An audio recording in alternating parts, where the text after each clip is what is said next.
Channel. My name is Tolu. I'm a Christian dating coach and I specialize in showing single Christian women how to go from single to married in a year.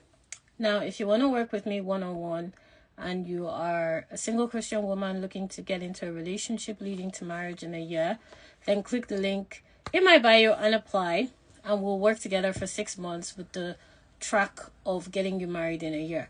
So today I wanted to talk about the number one dating mistake Christian women make. Christian women that are successful, that have gained a certain level of professional, financial comfort. And I want to talk about how this applies in dating. If you have any questions and you're watching this live, drop it in the question box. So the main mistake I see is limiting your options. Okay.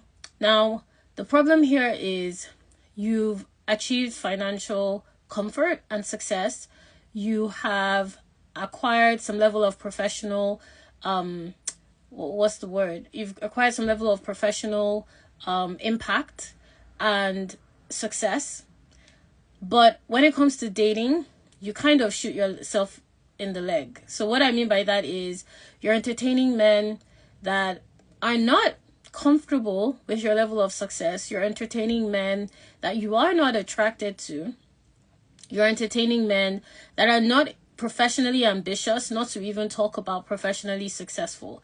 It's a major mistake I see successful Christian women make. You have to understand that just because you have more limited options doesn't mean that you have to settle. Let me say that again. Just because you have more limited options doesn't mean you have to settle.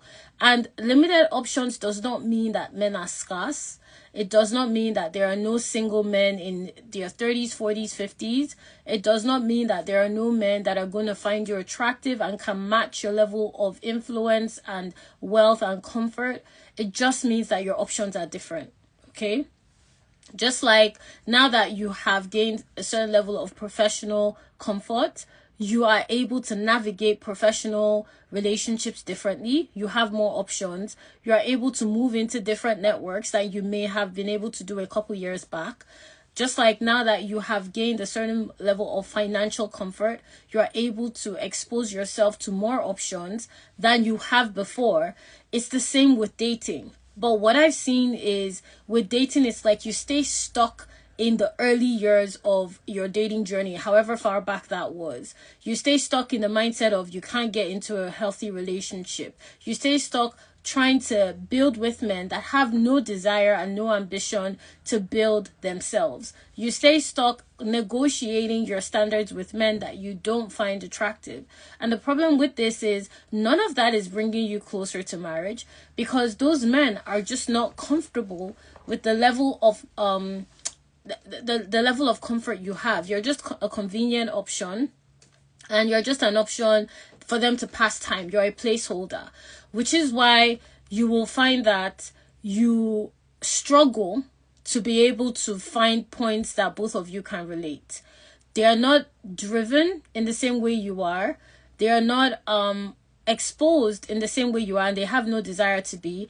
And a lot of you, I've seen this, you tend to shrink when you are in these particular situations. You know, you're afraid to speak of your accomplishments. You're afraid to share, your level of wealth and ambition.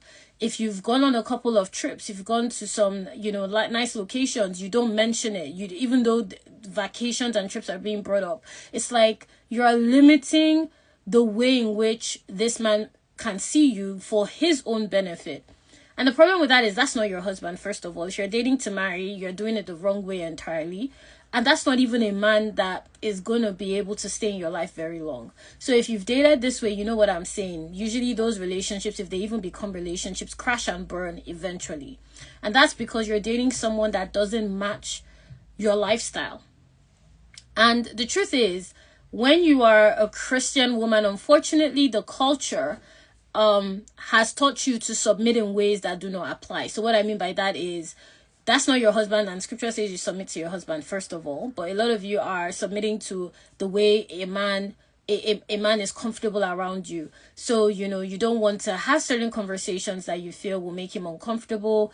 You don't want to mention your desires. You don't want to mention wanting to go on vacation. You don't want to mention some nice products or gift ideas that he can get you for your birthday or a celebration of an occasion. You just shrink. You limit your options. And the problem with that is it's going to have a ripple effect on your ability to continue to advance professionally.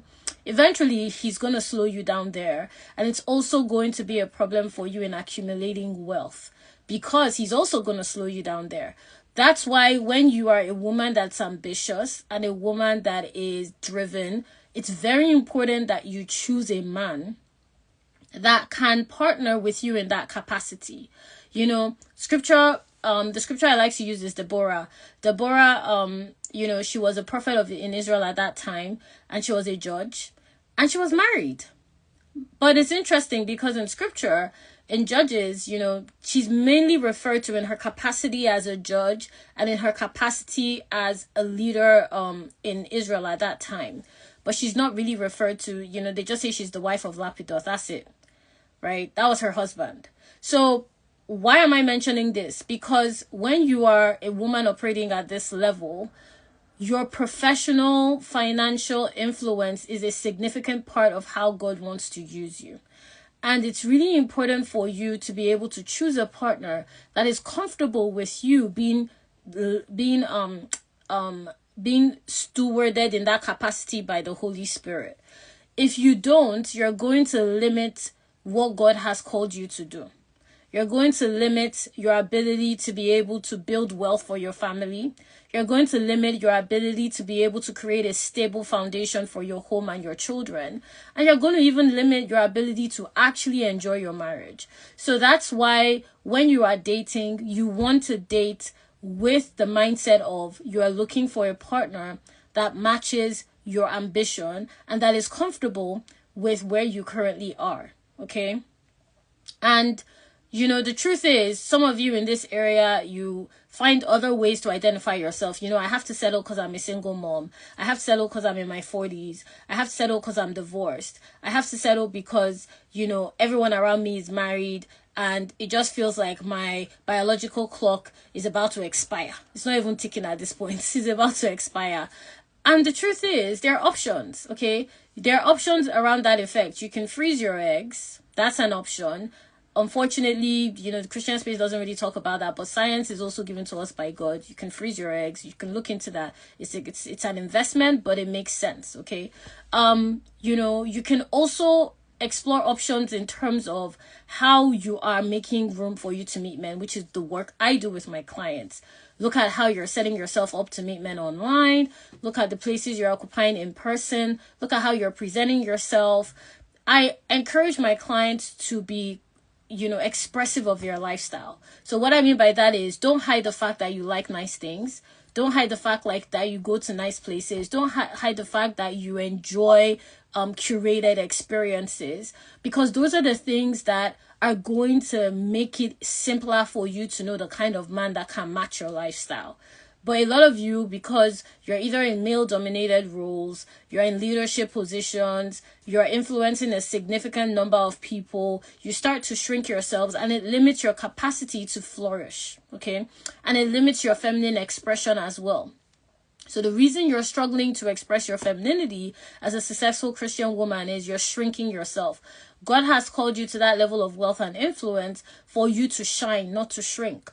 And if you're not shining, it's going to be difficult for you to be visible to your husband, which is why, in my program, I like to create a very clear template for my clients to be expressive in how they show up in leadership positions professionally, financially, purposefully, because I know that is going to put them as soon as possible in front of their spouses, because there's no way God has called you to this level of influence and stability and comfort without also making sure you are aligned with a man that can support you and cover you to that capacity.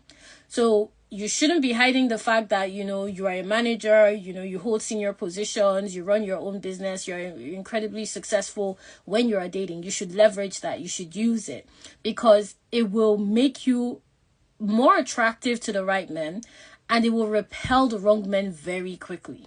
And what you don't want to do is to be attracting the wrong men and be boring to the right men because you are not showing your true colors. So I like to show my clients how to express themselves, in networking, events, online, just in different variations, so that they're just naturally attracting and gravitating towards men that are of a similar level, if not higher, than them when it comes to financial influence and professional accomplishments.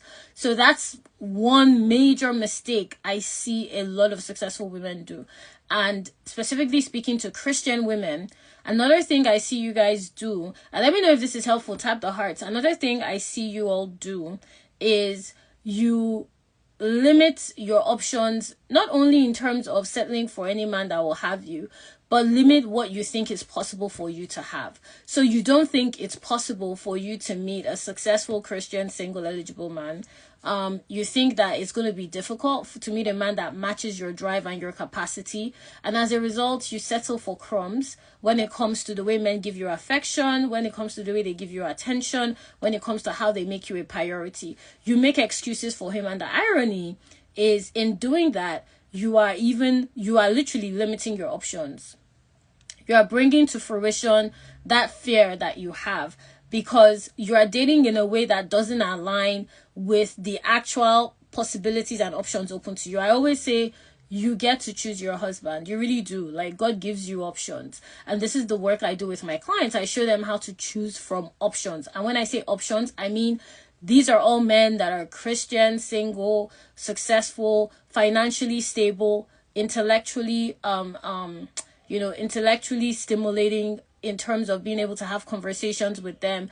That's not why you should be choosing your husband. You shouldn't say, I'm going to marry him because he's the first Christian man I've seen that's single and eligible. That's not how you choose your husband. You have to understand, you are choosing a life partner. You're choosing someone to build legacy with. You're choosing someone to have children with. You're choosing somebody that is going to be a father figure to your kids. You're choosing somebody that is going to steward your household, that is going to be a cover. So it can't just be because he's the first guy you've seen that is Christian and eligible. And some of you've entered marriages like that, and it doesn't work, because that's not why you should be getting married to that person.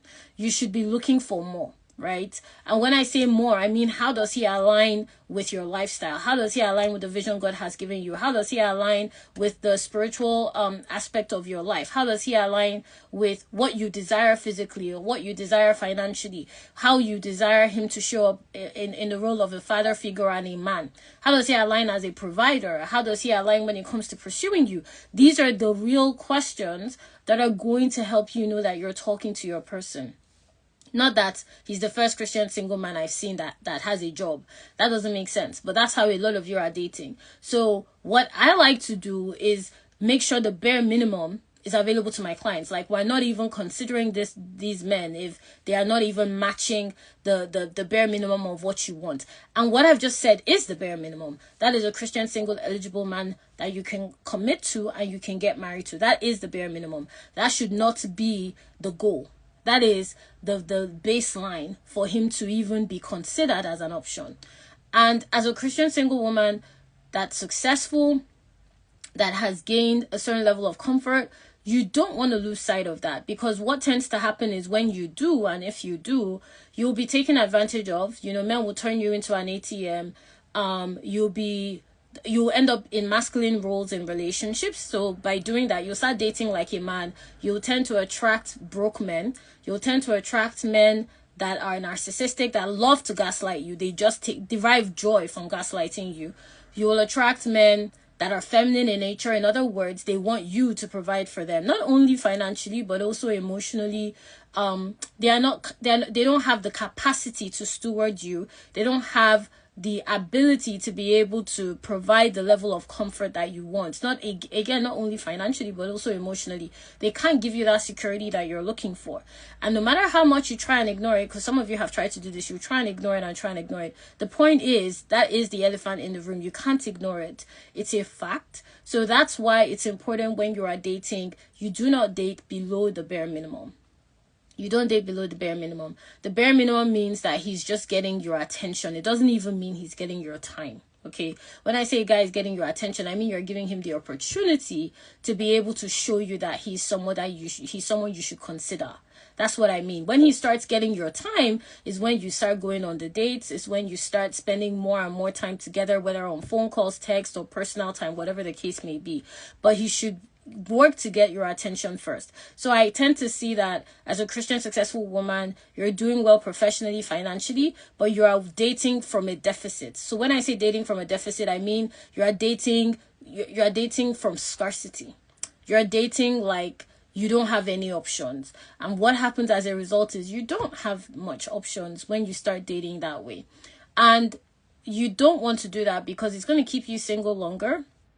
It's going to make it harder for you to know what the right man for you looks like. You're not dating at your level. And I'm not just talking financially here. I'm talking when it comes to your spiritual level, in terms of wanting someone you can have conversations with God with, that has his own relationship with God, that is a man of substance. I'm talking about emotionally. You're not talking to somebody that is treating you like a priority, that is trying to learn you emotionally. You know, he's interested in learning how you tick, like what drives you, what interests you, how he can be a part of your life. That's the kind of man you want to be dating. But you can't date that kind of man if you keep limiting your options to men that are just intimidated by your success. If he's intimidated, that's why I tell my clients, to be comfortable talking about their successes and to be comfortable sharing their accomplishments, because I know it's the fastest way to drive away the wrong men, and it's the simplest way as well to draw in men that are genuinely interested in who you are as a person and as a woman more specifically. And it's a very good way for you to test his comfort level with your success, because you can't be a woman that is functioning at that level and have a man that constantly wants to shrink you or limit you or is intimidated. And a lot of women are in those kinds of marriages. A lot of women have married those kinds of men, unfortunately, where they are limited by their success. And this isn't just advice for Christians. If you are into business or you've listened to any particular public figure that's a female that is a leader in her field, she will tell you, she will literally say that it's not a good idea to marry someone that is not an encourager of your ambitions. It's really a very bad idea. So you want to make sure that you are dating men that are in alignment with who you are and who God has called you to become, right? And that's the work I like to do with my clients. If you guys have any questions, drop it in the question box. But that's the work I like to do with my clients, just making sure that we're clear on where you are and where you're going, so that we can make sure you're dating men that match that trajectory. Because a lot of you are dating men that are matching your trauma. So you are dating men that are matching the trauma from your last relationship. In other words, you're just repeating the last cycle that you had with your ex. You're dating men that are matching your fear of abandonment. So men that are not emotionally developed or emotionally regulated or even emotionally aware. You're dating men that, because you are dealing with the trauma of never being chosen as a woman, so you're just happy that he's giving you attention. So you're dating cheaply, you're dating in a very cheap way. And as a result, you attract a lot of men that are also cheap. They don't want to spend anything on you, not only money. They don't even want to spend time. They don't want to spend emotions. They don't want to connect. There's a limit to their availability. And some of you look at these men. Something else I've seen is you look at these men that are the wrong option, by the way. You look at them from the lens of potential. So you are dating his potential. You're dating him like he's an investment, like a very risky investment. Okay, you're dating him without considering his patterns. You're ignoring his patterns and you're seeing his potential, that, I'm sure he can learn to love me. I'm just helping him out because I'm a kind person. I'm just showing up for him. I'm sure he's busy, that's why he doesn't have my time. Oh, it's fine that he canceled last minute, we'll reschedule another time. None of those are fine. None of those are fine. You're dating his potential and you're ignoring the patterns. And you cannot afford to do that if you want to have a healthy relationship and a healthy marriage. So here's something you want to understand. The way you date is going to be a reflection of how your marriage is going to look. And when I say the way you date, I mean the way you make decisions around the men you make your time available to, the men that you are, available to get to know, the men you give your number to. Those are that is the bucket from which your relationship is going to come from. So that means the way you date is going to match the relationship you get into, and your relationship with that person is going to match the marriage that you're in. It's just marriage will magnify everything. So if you're dating men that are emotionally unavailable, that are intimidated by your success, that means that you're probably going to enter a relationship that matches that equation, and you're going to get married to a man that matches that lifestyle. And the problem with that is that means your marriage will not be very functional, will it? Because you're going to be married to a man that is intimidated by your success, that is constantly shooting you in the foot, that is going to be a literal enemy against your progress, and is going to be very difficult to be able to raise a family with. That is, because you have to understand, as a woman, especially as a woman of faith, and this is the work I do with my clients, I help them to think beyond the capacity of just getting married. Because some of you, that's your problem.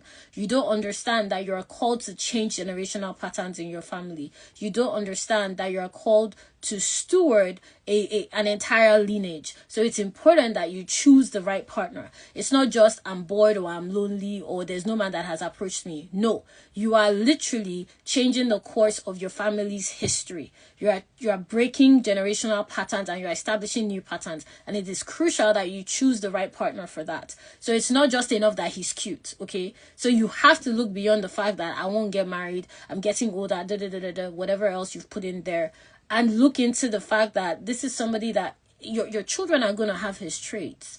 Your daughter and your son are going to learn from your relationship with that man in the household. And children learn not by what you say, but by what you do. So you can't say, oh, even if I marry a man that talks to me anyhow, I always tell my kids not to do that. That's not going to do anyone any good. You learn by observing. Kids learn. They are just a mirror. They just learn by what you do. So you want to make sure you create an environment that is conducive to a healthy home. And to do that, you really do have to choose the right partner. And, as a woman of faith that is professionally ambitious, professionally successful, financially stable, financially successful, you cannot afford to choose a partner that's intimidated by that, that's not supportive of that, because he is by definition ill-equipped to be your husband, not to talk about being the father of your children, right? Because that's a much bigger responsibility. I hope you guys understand what I'm saying. So that's why you want to be dating. When I say dating to marry, I'm not just saying get married to anybody. No, I'm saying you are making a very conscious decision around who you're dating and who you're getting married to. And it's important that you ask the right questions, which is part of the work I do with my clients, because some of you're just like overcome by the fact that you just want to get married, you just want to settle down, and you just ignore every red flag that is flying in your face. You will just be ignoring it. And not that you'll meet a perfect man, but you really do have to know which red flags are a non-negotiable for you, and which red flags are. And you can't make those decisions if you're dating out of a deficit, whether it's a deficit of I'm not good enough, I'm not attractive enough, I'm a single mom, I'm in my 40s, my biological clock is ticking. Like I said, there are options for those things, like scientifically. But even putting that aside, you want to be dating with a very clear direction as to the kind of marriage you want. And it starts with the way you date. If you're telling me you're dating a guy that is not serious, then I'm going to tell you straight up that person is not qualified to be your husband. I don't need any more information because it's clear as day. But a lot of you're dating based on potential, not patterns. So that's the main mistake. It's a very big mistake I see Christian successful single women make, and it will create problems in your marriage. You have to understand, just because you're marrying someone doesn't mean that the marriage will work. So you want to make sure you choose the best option for your marriage to actually work, so that when battles come, and they will come, because that's such is life, you have the right person in your corner, right? To be able to overcome that by the grace of God. So it's important for you to consider this as you're dating, because it will make dating much easier for you.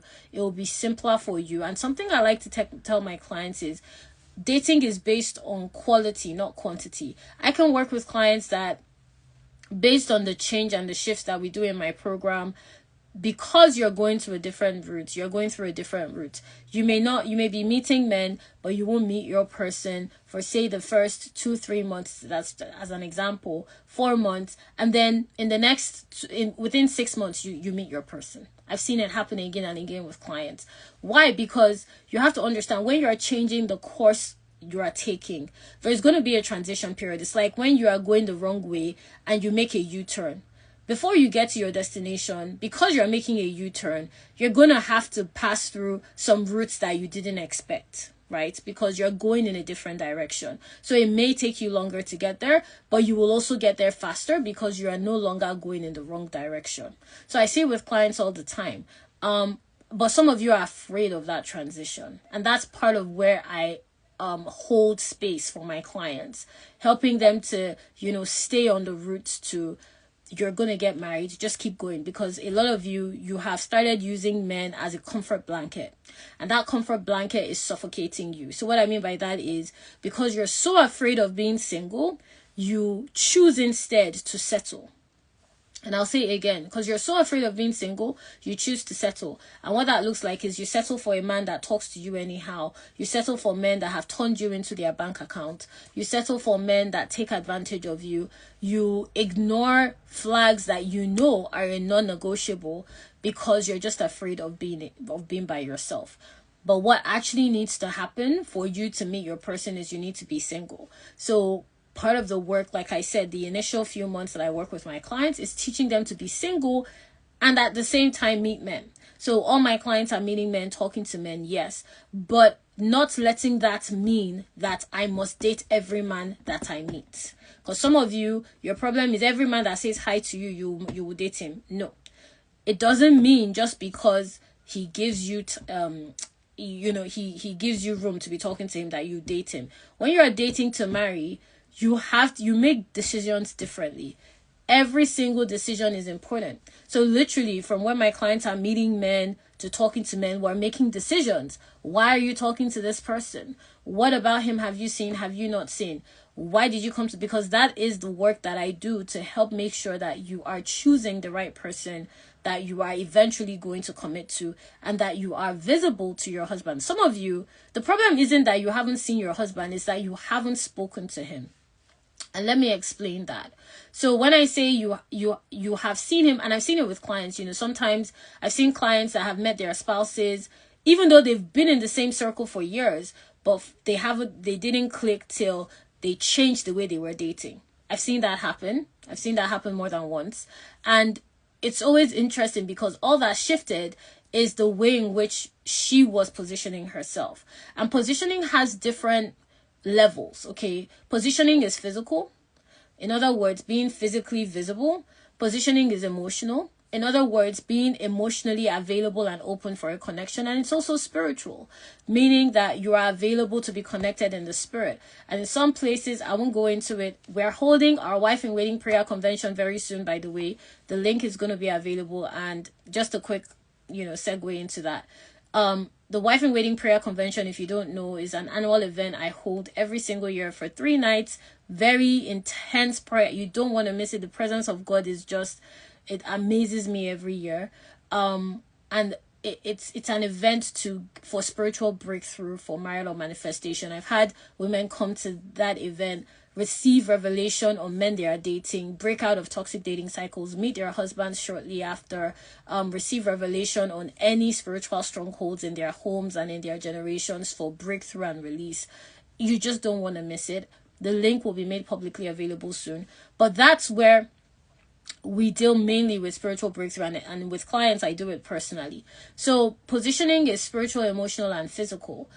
Now, what I see is you may be saying, oh, Tolu, I go to all these places, I'm not meeting anyone, because you're emotionally blocked or you're spiritually blocked. It's one or the other, or it can be both. So when I say you are seeing him, but you haven't spoken to him, that's what I mean. You guys could be in the same space, occupying the same room, the same friends, but there hasn't been a connection that has created an impression, right? And for that to happen, you need to change the language of how you communicate. So what I mean by that is, some of you say, I can't make eye contact with men, I can't talk to guys, I'm uncomfortable in these situations, blah, blah, blah. You don't have a language for communicating with men. You don't know how to flirt. You don't know how to create conversation. You don't know how to create connection. You don't know how to make an impression. And none of this is pretending, by the way. It's just being yourself, but being yourself on a level whereby you are open to connect, right? And that is the problem. I've seen it with clients. Just by switching up their emotional availability, they just attract men differently. We didn't change anywhere they were going to. I didn't say start go, because I'm not a fan of putting you in new spaces. I firmly believe your husband is in your routine, because I've seen it again and again and again with my clients. So I don't like changing your routine. I just like leveraging the way you're showing up and switching up how you communicate and you connect in your environment. And it's interesting because when that happens, they just start meeting more people in the same spaces, and they connect with their friends differently, they connect with their family differently, and it just produces a different result. And it's the same with dating as a successful Christian woman. You want to ask yourself, because you're in a lot of spaces, right? You're going for events, you're leading meetings, you're stewarding people, you're a supervisor, you're in front of a lot of people. But that's not your problem. Your problem is usually you're not emotionally felt. Like, you're not creating an impression that lasts beyond your physical presence. That usually is the problem. So that's what you want to work on. But yeah, this is what I wanted to share. If you want to work with me one-on-one, I can't see any questions. That's if you're watching live. But if you want to work with me one-on-one to go from single to married in a year, you're a woman of faith, you have reached a certain level of professional and financial comfort and success, but you're confused about how to date to match that level, and you want actual options in men that you can go on dates with, commit to, and marry, then you should apply for my one-on-one program, Dating to Marry. We work together for 6 months to get you on track for marriage in a year. So click the link in my bio and first tab to apply. And yeah, that's what I wanted to share, guys. I can't see any questions here, but make sure you share this with a sister friend, and I'll talk to you again soon. Bye.